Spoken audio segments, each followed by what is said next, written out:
There's a dozen ways that we've been told to preserve velvet.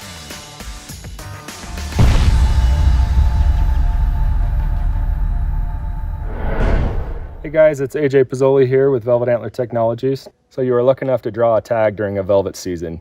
You put it in your pocket, head off into the woods, and fill the tag on the buck or bull of a lifetime. Some of the biggest questions that we get at Velvet Antler Technologies is, what do we do once the buck or bull is on the ground? It's a great question and one that we deal with all the time. There's a couple things that we want to make sure that you do correctly. One of which, while this is beautiful and we want to feel it, that's our initial instinct, don't ever touch the velvet. There's oils on human skin that will immediately start eroding and degrading that, as well as the lack of oxygen is going to start depleting it from the inside. So one thing that we always recommend, aside from not touching it, is if you must move your animal, whether it be to cape him out, butcher, do whatever you need to do, you want to touch on the head, the face, and around. So for instance, if I was going to move this beautiful caribou, I would not grab the velvet and pick him up and move him. Again, my oils are going to get on there. We want to go around the bases, around the front, or around the actual nose, muzzle area, and lift this bull. So just like the cape, the velvet antlers themselves can go bad, right? They're both fueled by blood and oxygen. One of your biggest factors in the success of keeping velvet antlers as well as your cape is going to be the heat, right? So the first thing we want to do is try to get that cool off as much as possible. And I want to be clear on this when I say I'm not saying to dunk it in a cooler, put it in a stream, or put it, in any place that would damage the velvet. Again, the goal here is to not touch it, right? So with minimal impact, we want to try to get that in the shade or get it in as cool of temps as possible. Whether you're early August on an early season hunt, I will tell you, as you get later into that season, this truly does become more sensitive. It's like, the greatest analogy I can use is if you've ever held an overripe peach and you happen to apply any pressure at all, your thumb goes right in it or it slides the peach hair or the peach skin, if you will, right off. That's the exact same thing with velvet. So again, you get the buck or bull on the ground. The question is, what do I do first? Do I take care of the velvet or do I take care of, caping out and getting the meat off? Take care of the hide, take care of the meat, take care of getting it caped up to where you want it.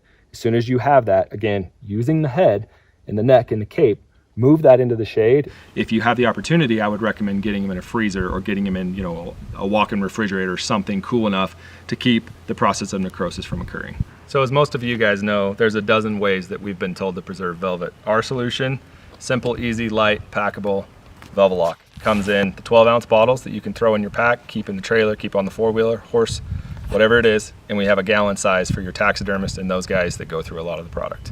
So Velvalock is revolutionary in the fact that it sets, dries, and preserves velvet on any animal for a lifetime. We have trophy mounts that are 15 years old that look just as good as the day they were harvested. No cracking, no hair slip, no peeling, no smell, no nothing. So once you have the animal on the ground and you've taken care of the meat and the hide, you're going to pull out your bottle of Velvalock and you're going to apply it. Again, application is simple. Turn the tip, keep within 1 inch, apply the product from the tips down, hitting every which way, all the way down to the bases. One application and you're good to go.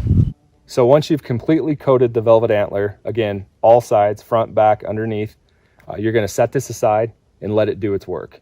Typically, depending on the weather and the climate, it's going to be about 72 hours and your velvet antlers will be fully preserved for a lifetime. One thing to note, and one thing we get a lot of questions on that we need to change our mindset in the industry is once a Velvalock has been applied to the velvet antler, it wants to be in the sun. The UV light is the activator for Velvalock. The biggest mistake people make is that once they apply it, they try to put it back in a cooler or back in a freezer. And I will tell you, it will not work. It does not work. You don't have an opportunity for this to be activated and go between the actual velvet membrane and the bone to preserve it from the inside out.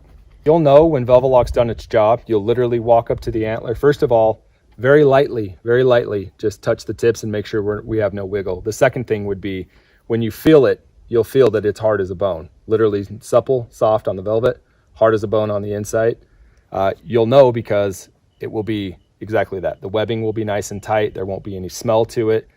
Typically it takes 72 hours to do, but again, that can vary a little bit depending on geographic location. So Velvalock was actually created out of a necessity. It was the literal backcountry hunters like you and I that found a need for something like this on the mountain. We were sick of carrying nasty, cancer-causing formaldehyde and needles and trying to figure out how to inject and how to hit every single one of those veins to get that blood out of there to truly and accurately preserve the velvet.